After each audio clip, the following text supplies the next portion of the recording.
So today I will be continuing the lesson on physical design of IoT. And so I hope that you can remember the last week class. So we'll continue from the place where we ended. So we learned about the application layer protocol MQTT in the last class. So we started implementing MQTT in ESP32. I mean, we talked about the code that we can use to implement the MQTT protocol. So in there, we started importing our libraries and we started talking about a scenario where we are going to consider a scenario where we are considering that there are two topics, temperature and notification, right? So the topic one is temperature and the topic two is notification, right? So this figure is like from a website that I consider in order to implement our own code. So in this lecture, we are going to do some adjustments in the available code to get the output that we want, to get the MQTT protocol based on the topics that we want. So the topic that we want to include instead of hello is temperature. And we are going to leave the topic 2 as it is, which is notification. So in this scenario, we are considering that there's a device called like ESP1, right? We call this as A. And then there's another device called ESP2, which we can call as B, right? So in this scenario, A is measuring some temperature data and it is sending some updates to the MQTT broker, right? So it's publishing temperature data in fixed time intervals. So the fixed time interval is defined in the code, and based on that, the sense data is sent to the broker, right? So once that message is received by the broker is checking like what are the devices that has subscribed to this topic temperature, right? So based on that, if a certain device has subscribed, then the broker is sending that data to the subscribed device. So the device B has subscribed to the topic temperature. Right? Because of that, the broker is sending the temperature data to the ESP32 B or B device. Right? The temperature data is sent by the broker to the B device. Right? So once the B is receiving that, it is publishing a received message in the notification topic. So under notification topic, it is publishing a message saying I have received the temperature data. So I can put any string in here. So I will put the word received under the topic notification, and I publish that data into the MQTT broker. So the MQTT broker now finds that the device A has subscribed to this notification topic, and therefore the MQTT broker will publish the data under topic notification onto device A. Right? So it will send the notification data to device A. So that is how basically this MQTT protocol is working. So for the scenario we are considering, we can update the code that is available in the website, and we can obtain, or we can adjust the code into the way that we want. So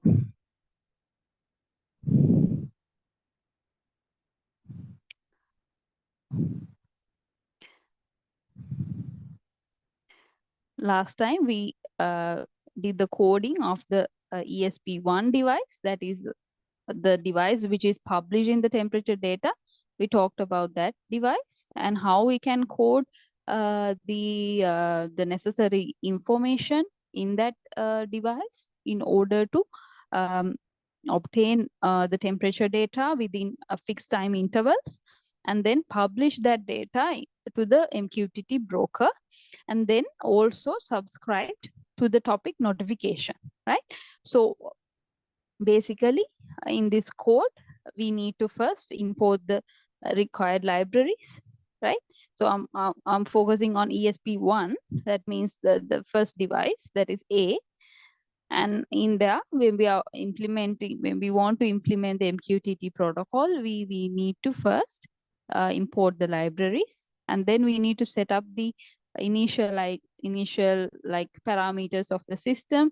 So based on the Wi-Fi network we have, we need to define the Wi-Fi name, password, the MQTT server that we are using, right?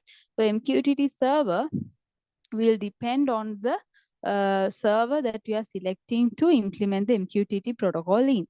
So it could be even our local computer, where we initialize the MQTT broker using open source softwares like open source resources tool like MQTT, Mosquito and Hive HQ, MQTT services. So we can install that application in our computers, and we can run the MQTT server in our local computers, right? So once we have said that, we can set the IP address of the MQTT server. So in here, the MQTT server's IP address is coming.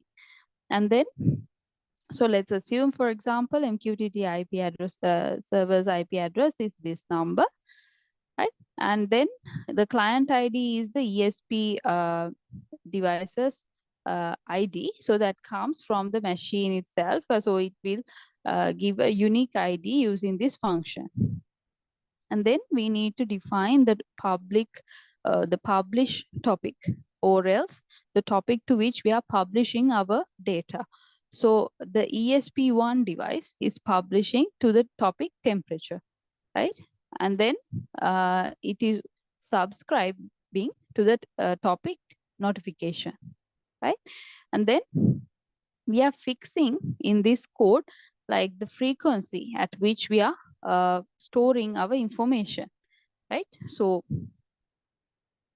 our information is actually published with a frequency of 5 seconds.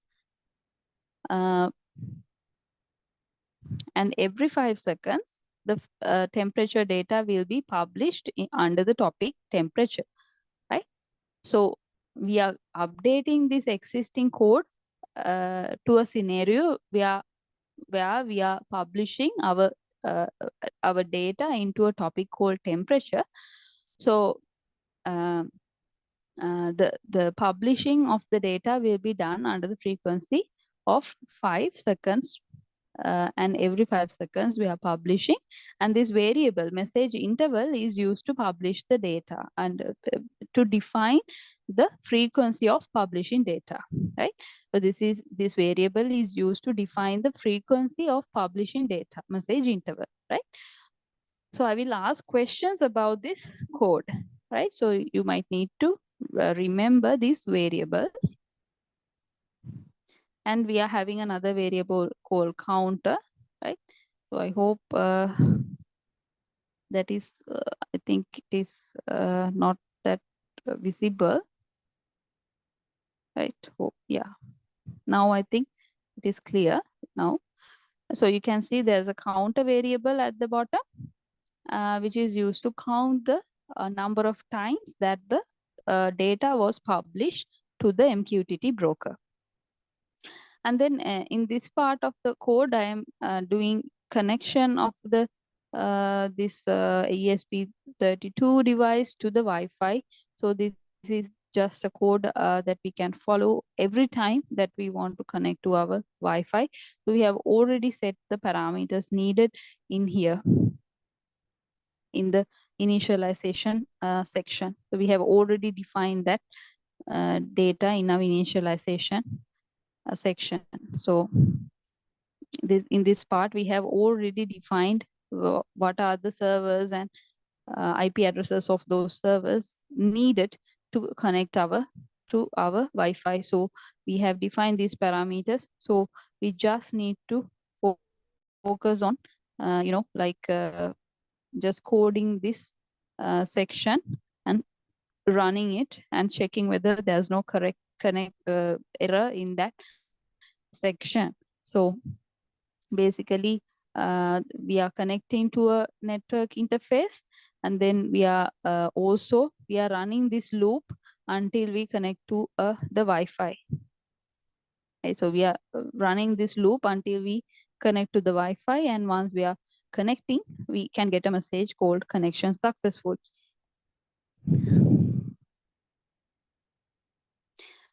So once we have defined the initial Wi-Fi connection parameters and the initial parameters, we need to then define a callback function. Right, a callback function is used to identify the instances where we receive new data corresponding to an event. So once we receive some data under a certain topic, right, from the MQTT broker, this function will get activated and it will store the topic and the message that was received by the ESP device, right? So ESP1 device, for example, right? So that is a function that is used. So there's another function that will be used, that is the connect and subscribe function, that is used to connect our device to the MQTT broker, and then also to this connect function is there to connect to the Wi-Fi, right? And we are defining the different servers in our MQTT server and our client ID when we are defining the client, right? So we can use the same similar like code to like define the client and also define the parameters of the client. So the client, the callback function is enabled in here, and we are the callback function is sub underscore CB, so it is entered here. So by using this code, we can define what the callback function is. The callback function's name is given inside the brackets. So by client.connect, we can connect to the Wi-Fi, and then client.subscribe, we can subscribe to the topic that we have subscribed, that is the topic notification. So we can set the subscribing topic, and then we can print the output of our system using this code print inside the brackets. We can define what we want to print. So we can check whether all the parameters have been correctly defined by running this print command in this section of the code. Then we have the other section where we consider the publishing of the data into the topic called temperature, right? So we are going to publish the temperature into the MQTT broker, and that is done using the function client.publish.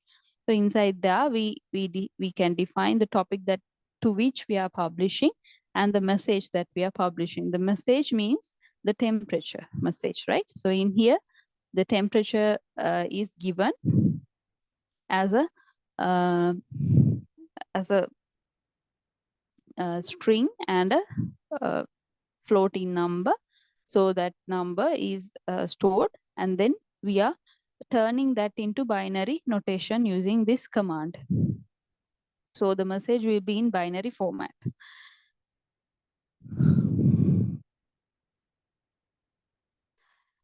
Next, we take the time, right? We take the current time, and then in here we are deciding whether we have met the time interval, right? So that means like we want to give the temperature data within 5-second time intervals, right? So we are taking the difference between the last message and the current time, and we are checking whether that exceeds the message interval.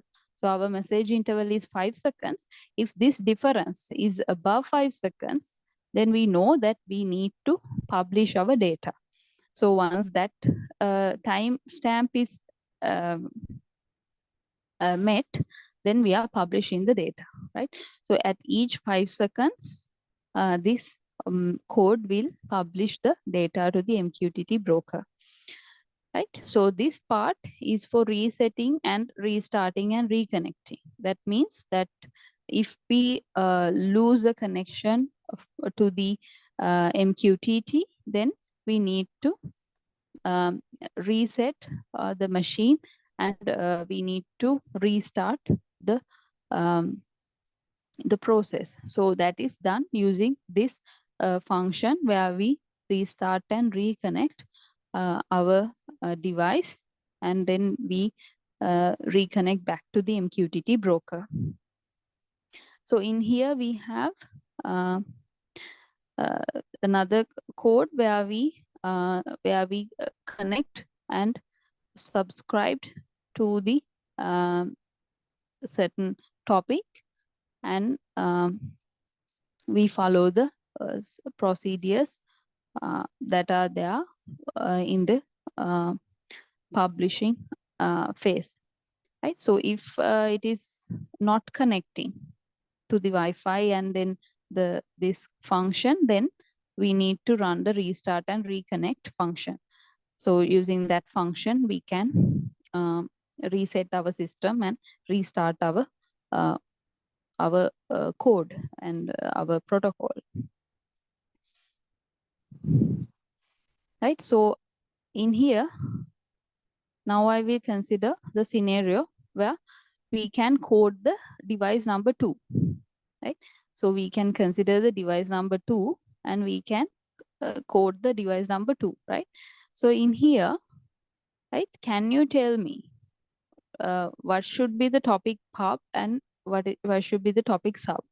Can you tell me in the chat what should be these two variable values for the device number 2? If it is device B, for B, what should be the values or parameters?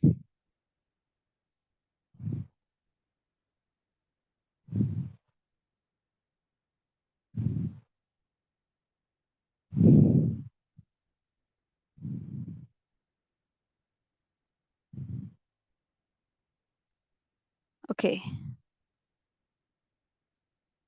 Can you put in the chat?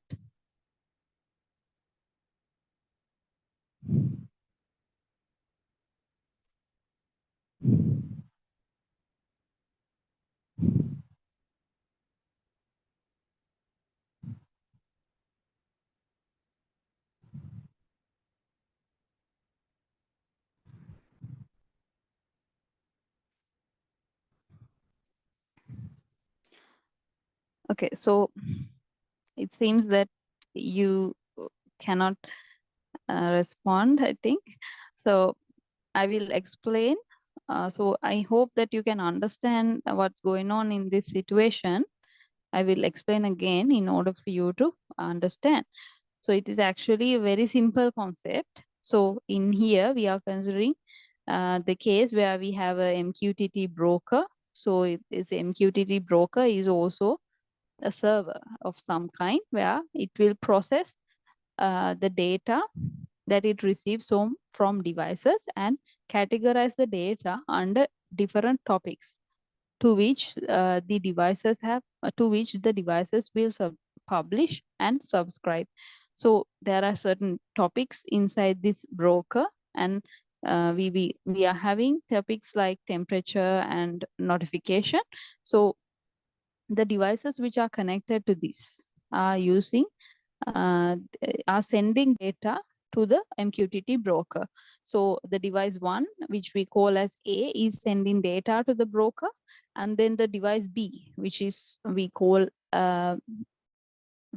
we denote as B, will receive the data from the A. So it will receive the data by subscribing to the topic for a certain topic. So if the topic that we consider is temperature, right? So the device B will subscribe to the topic temperature, right? The device A will publish data into the topic temperature, right? And then once the B is is receiving this data, the B wants now to publish some message under the topic called notification. Right? So it wants to publish under topic notification, and it wants to send that notification data to the device A. So the device A needs to subscribe to the topic called notification, and then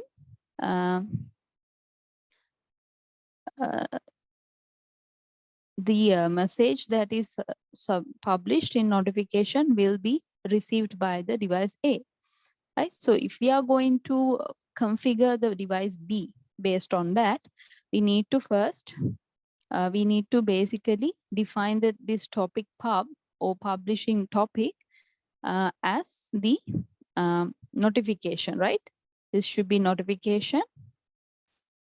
And then the topic to which it has subscribed is temperature, right? So it should be clear to you.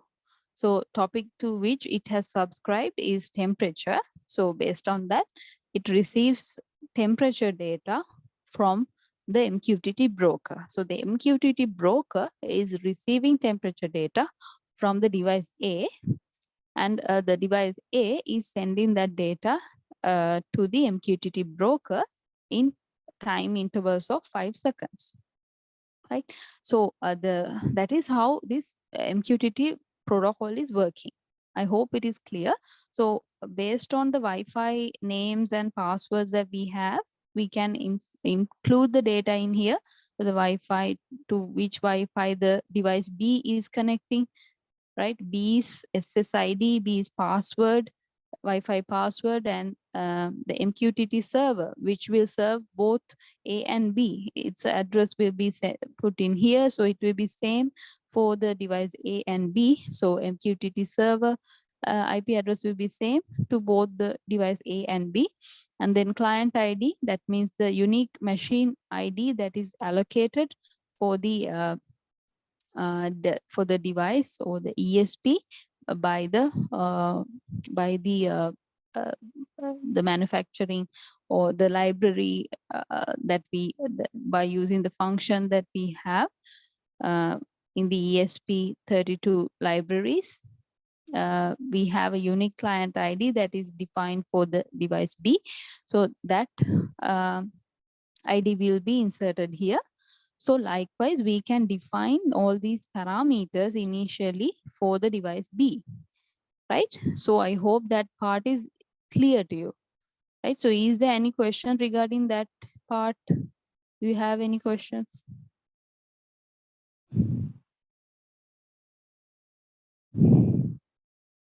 If you have any questions, can you let me know in the chat?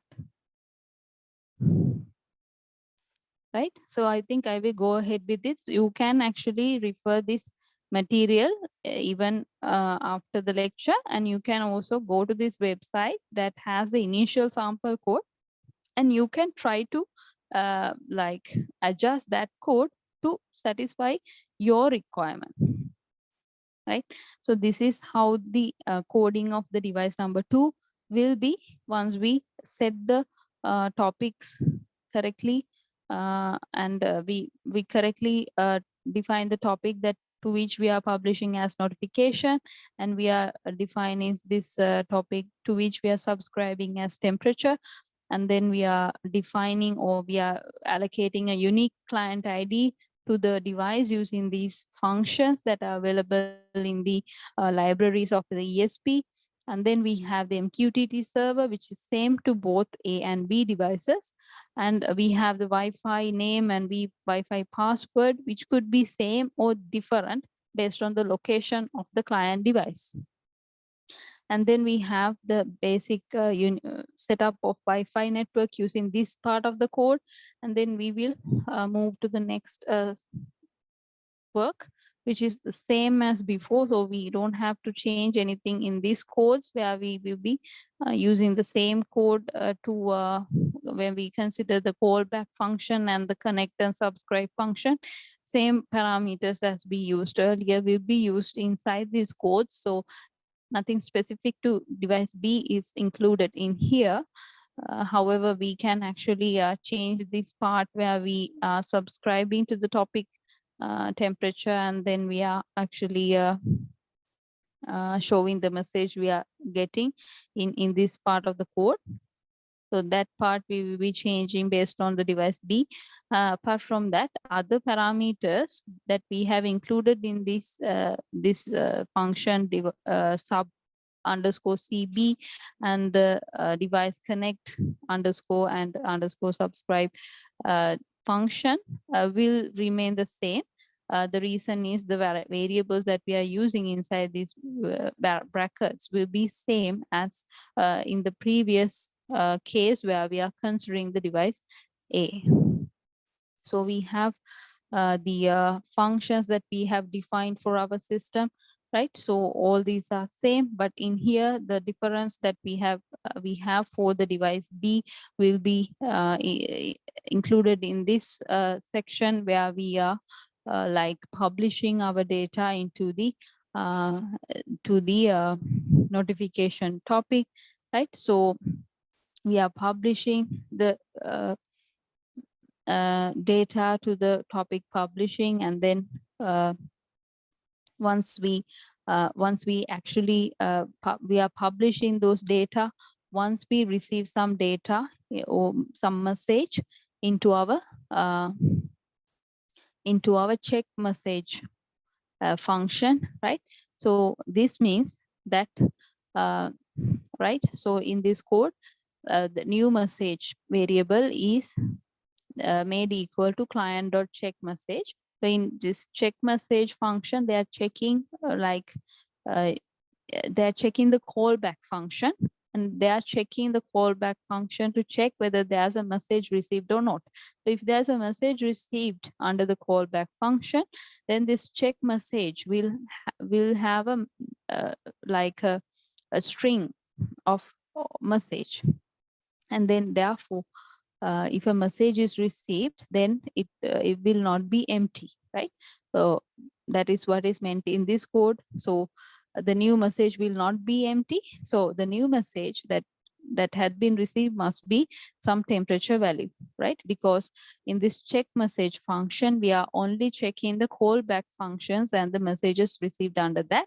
So under callback function, we are receiving only the data that to which we have subscribed to, right? So only the data that we have subscribed to under certain topic is available in check messages.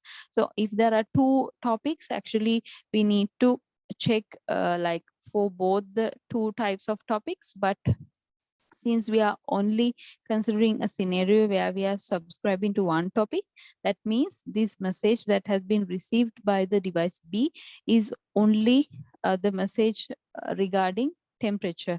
So that message will be considered as the new message, and it is a string of some data, and then therefore this message is not a null uh, vector, and therefore we consider that some temperature data has been received, and therefore the client or the device B right? The client now is device B. B will now publish into the topic notification, right?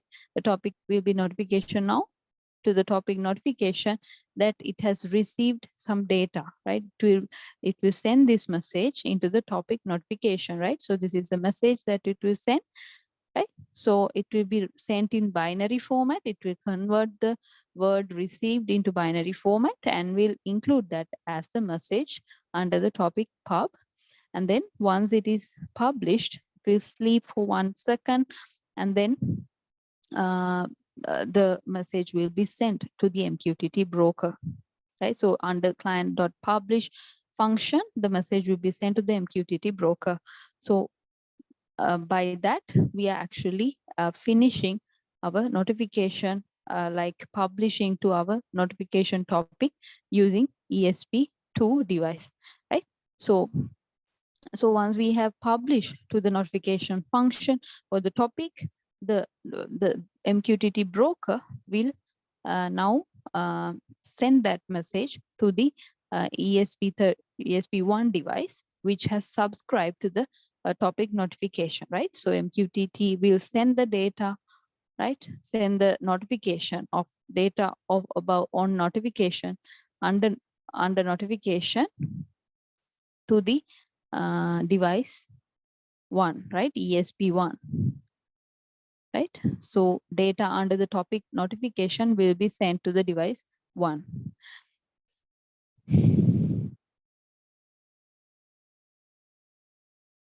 Right? So that is basically the function of MQTT. I hope you were able to understand it. If you have any questions, please, you can put in the chat. I will answer your questions as I could, right? So now we are going to look at another important parameter of the MQTT, and that is the quality of service, right? So we need to maintain quality of service in our protocols.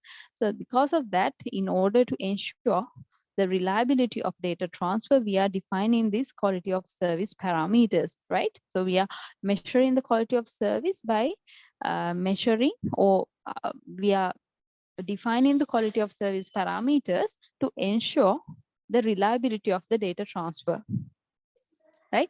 We are defining the quality of service parameters or quality of service levels to ensure the reliability of the data transfer, right? So there are 3 different types or different levels of QoS, right? We can have either 0, 1, or 2, right? So these QoS parameters, why do we need them, right? So we can consider like situations where we need high reliability in our MQTT protocol, right?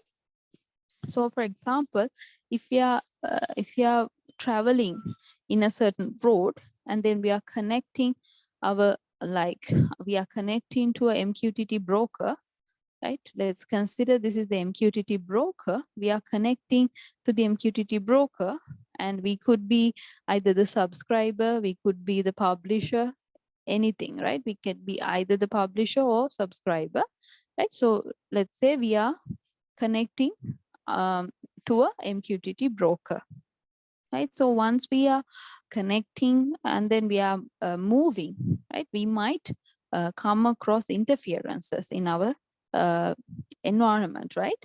So once we face some interferences in our environment, the direct link that we have with the MQTT broker gets lost, right? So in that case, we lose the connection with the MQTT broker, which makes us lose the connection with the server, and therefore we might not receive the data, right, that we have subscribed to, right? If we have subscribed to a certain topic, we might not receive the data under that topic, right? So in order for us to reconnect back with the MQTT broker, and then have that broker send us the data again, or ensure that the data transfer from the broker to us is made, and from or either from our device to the MQTT broker is made, we need to make sure we need to meet this QoS requirements. Right? So we define 3 types of QoS, and that is so these QoS levels are defined using this 0, 1, and 2. Right? So QoS 1 means that the message is sent, but reception is not sure. Right? So we are sending a message, but we don't know whether we will get a like a response or acknowledgement from the broker. Right? So for example, let's consider a scenario where we are publishing some temperature data to a broker, right? And if we are defining that the QoS level should be 0, then MQTT broker will not send an acknowledgement back to the client, right? So let's assume that we lose the connection in this scenario. In that scenario, sometimes some data might get lost in the channel, right? So during the communication, the data might get lost. But in this QoS 0 level, we don't try to retrieve back that data, right? We don't try to send back that data or send some information that the data has been lost, right? So this is an unreliable scenario, but this is also used in situations where we need frequent updates from our client, right? So if we are actually taking temperature measurements from some sensor at 5-second time intervals, then we are sending that data every 5 seconds to the broker, right? So just losing one 5-second time data it will not affect the total output of the system, right? So we keep on continuously getting the temperature data with the time. So just losing one data point or maybe few data points, it will not affect the overall output or the impact of this measurement, right? So we might get some loss of data in some region or at some time intervals, but it won't affect the total or the the total updates or the current updates that we are getting continuously from the client, right? So in cases where we need frequent updates, QoS 1 0 will be enough. It is okay to maintain QoS 0 level of quality once we take frequent updates from the client, right? For example, like temperature, right? So when we are monitoring environment, for example, uh, we can use this. We can go for this QoS 0 quality of level, right? So therefore, we can actually have a very energy efficient system in there where we don't need to provide acknowledgements back to the client. So in the case number 2, where we have QoS is equal to 1, we send some data to the broker. The broker send us back an acknowledgement message back to the client, right? So the client will expect an acknowledgement from the broker. So in this case, a message is sent and an acknowledgement is received, right? So the client will expect acknowledgements from the broker, right? So in here, it is much more reliable than the first case that we considered. So if some acknowledgement is not received on time, then the client can resend the data back to the broker, right? For example, if we have temperature data, right, we are sending some temperature data, let's say 5 Celsius at one time instant, and then we don't get the ACK. At that moment, this client is sending again the same temperature data that it has sent previously, right? Same data that it has sent previously, which was not received by the broker, and it will make sure that the data was sent to the broker. So until it receives an ACK, it will send duplicates of the data to the broker. So multiple duplicates can occur in this scenario, but uh, the reliability of the communication will be maintained. So an acknowledgement will be received from the broker uh, once the data is received, right? So QoS2 is the third type of quality of service level, right? So quality of service can be number 2 if we are using a 4-part verification method, right? In this situation, we are sending our data to the broker, and then the broker will send back a message called publish received, right? And then in that instance, the client will say that, okay, you have received a message, so I will not send that data again. So it will send a third message called publish released, which will be received by the broker. So the broker, once it receives this publish released message, will say, okay, the communication will now be closed and the communication is complete. So um, it will name that message as publish complete message, right? So let's take an example again. So let's say that temperature, we want to send the temperature as 7 Celsius.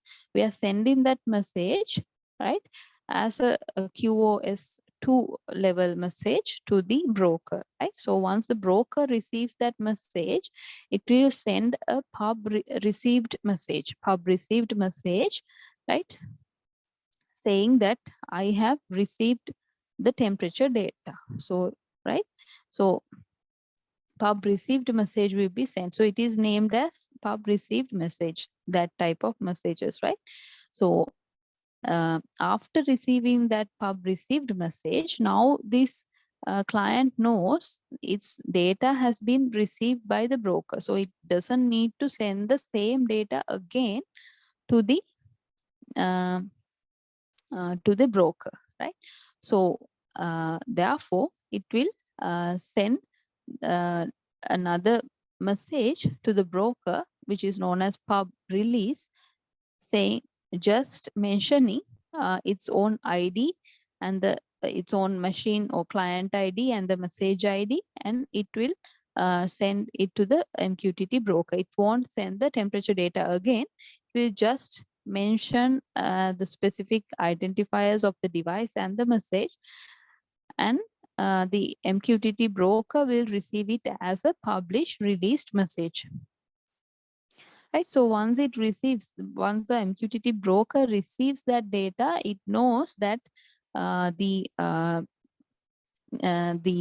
acknowledgement has been received by the client, and that now the process has been done. So now the broker will send back the message pubcom to communicate that the data communication has happened successfully, right? So this scenario is typically used where we need high reliability of the data transfer between the client and the server, right? So client and the MQTT broker, right? So if we want to make sure that a certain data definitely is received by the MQTT broker, then we are using this QoS equal to level, and we use this 4-part verification system to make sure that we only send the data that we want to send once. Only one time we are sending this data to the broker. We are not going to send it multiple times. We are not going to send duplicates, right? So we are using we are sending the message, we are waiting for the pub received message, right? Once we receive it, we are sending pub release message, and then we are receiving pub complete message, right? We are not going to wait for the uh, we are not going to duplicate our message and send it unless we see that the timeout is beyond the timeout that we expect. So if we like receive like the pub really received message, then we are not going to duplicate our data and resend our data, right? So in this QoS2 level, we are going to send our data only one time, and we are not going to duplicate our data and resend that to the broker, right? So this has higher reliability. However, this also has higher latency and higher congestion or overhead. It introduces higher overhead and higher latency because it is waiting for multiple messages from its client and from its server, such that it spends a lot of time, a considerable time than the other QoS levels to transmit a certain data.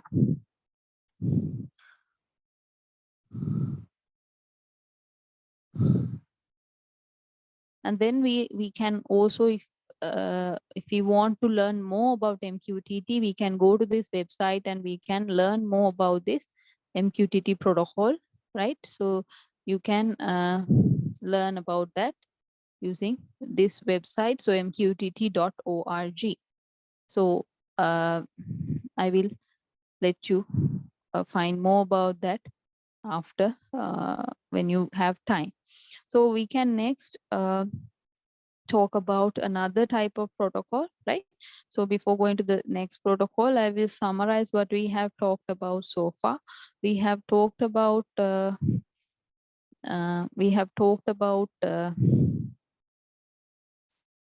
situations. We have talked about protocols that are used for IoT, right? So where is the okay whiteboard? Is there a whiteboard? This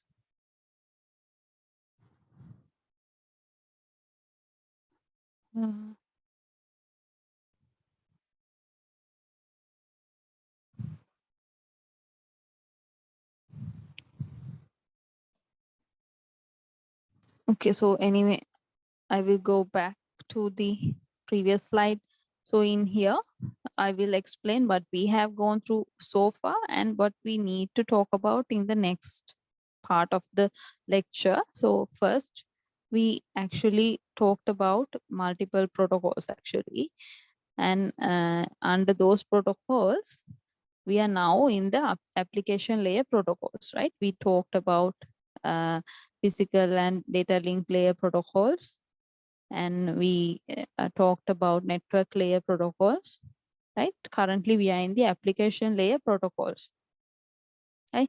So application layer protocols, we started talking about MQTT protocol, right? We spent some time on learning on this protocol because it is specifically proposed for IoT communications. So therefore, we need to go through the implementation and the characteristics of MQTT, right? So another type of protocol that is used widely in IoT is called as Constraint Application Protocol, which is known as CoAP, right? So in order for us to learn about the CoAP, we need to first go through the functioning of HTTP, right? So HTTP is the foundation for the CoAP, right? So HTTP is like a much more complex protocol than CoAP. However, HTTP is the foundation for CoAP. So we will first talk about HTTP and then we will learn about CoAP, right?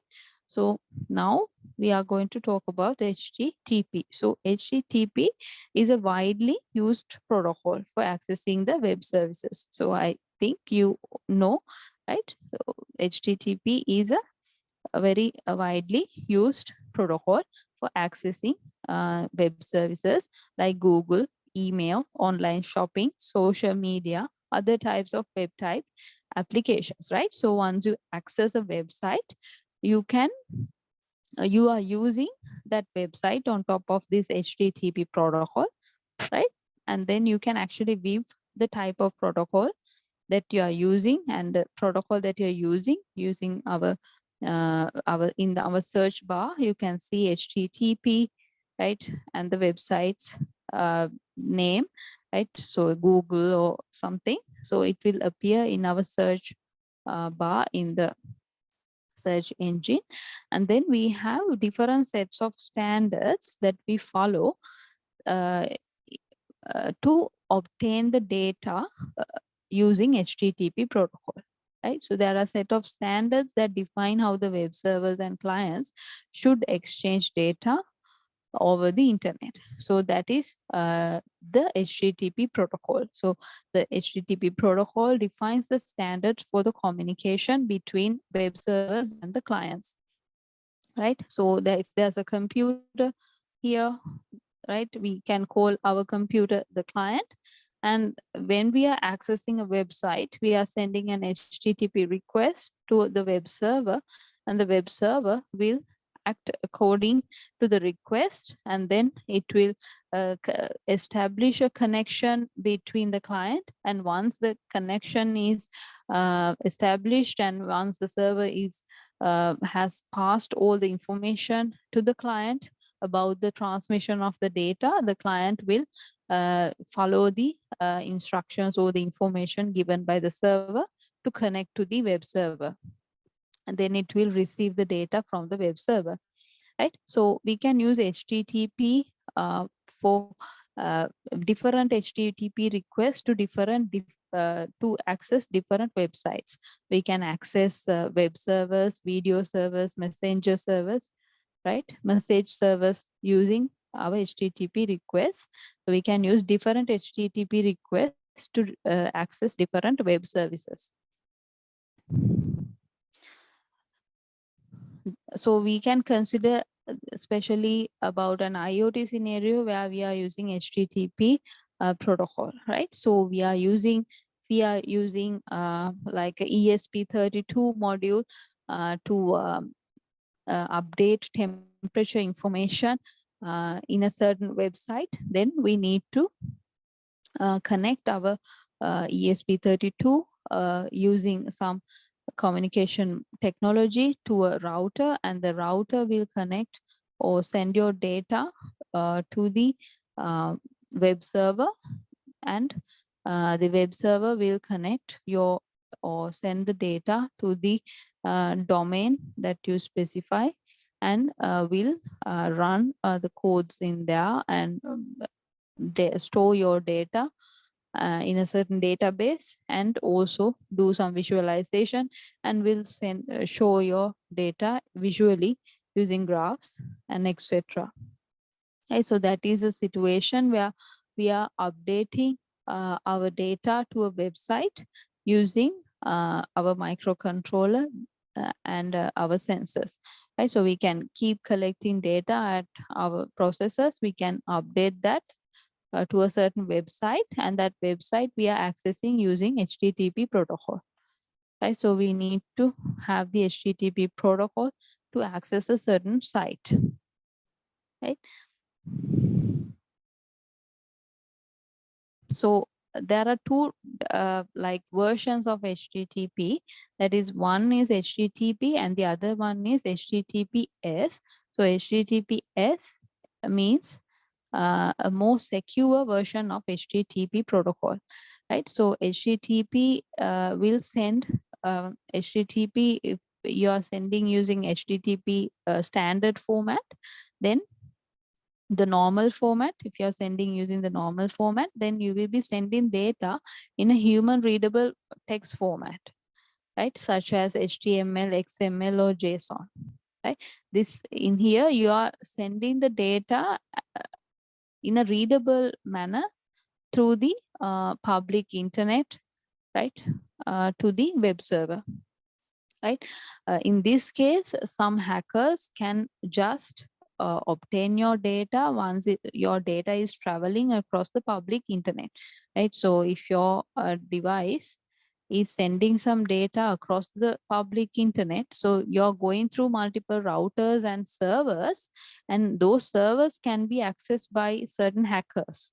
So those hackers, they will obtain your data in its readable format, and it will like read your data. So for example, if you are sending some data, right, let's say it is cat, right? If you're sending a word cat, right, so that word can be retrieved by an intermediate person who's accessing a server through which your data is going through until your data receives your destination, right?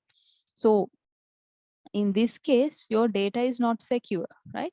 So therefore, you need to secure your data. So in order to do that, HTTPS protocol is proposed. The HTTPS includes SSL, TSL, TLS encryption methods, encryption protocols, and authentication methods which use usernames and passwords or certificates, digital certificates, to ensure the security of the communication between the client and the server, right? So in here, SSL means secure sockets layer, and TLS means the transport layer security protocol. So these are two protocols, two different protocols that are used to ensure the security of the HTTP protocol, right? So using these two protocols, the data is encrypted and converted into unreadable format. So once it is converted, once this word is converted to unreadable format, right, some kind of a unreadable, uncomprehensive format, then the reader, the hacker, will not be able to read the data that you're sending in like a comprehensive manner. So if that is happening, then the jammer will not be able to retrieve information, right? So this the encrypted data will be sent to the server, and the server will use a certain key to decrypt your message and retrieve the correct information, right? So so that is how the HTTP and HTTPS is working uh, in the standard procedure. So so once we are considering about HTTP in IoT, uh, there are some advantages in HTTP, like it is very familiar, it is widely used in the world, right? It is easy to integrate with existing web technologies, right? But it is having some disadvantages, which is like it is having a high overhead, right? It is having a lot of data that needs to be sent from the client to server, and it would not be suitable for low power applications, right? So therefore it will not be suitable for situations where we have like energy constraint situations, and also where we want low latency and high throughput performance, right? So in order to obtain this low latency and high throughput performance out of our system, we need to focus on a lesser weight protocols than HTTP, right? So because of that, we are I mean the technical committees, the IoT designers have proposed a lightweight protocol that has similar functionalities to HTTP but lighter in weight, which is called constraint application protocol, right? So we'll be learning about this constraint application protocol in the next class. So I hope you learned something in this class. So thank you so much for attending. So I will end the class now. So if you have any problems, can you please let me know in the chat?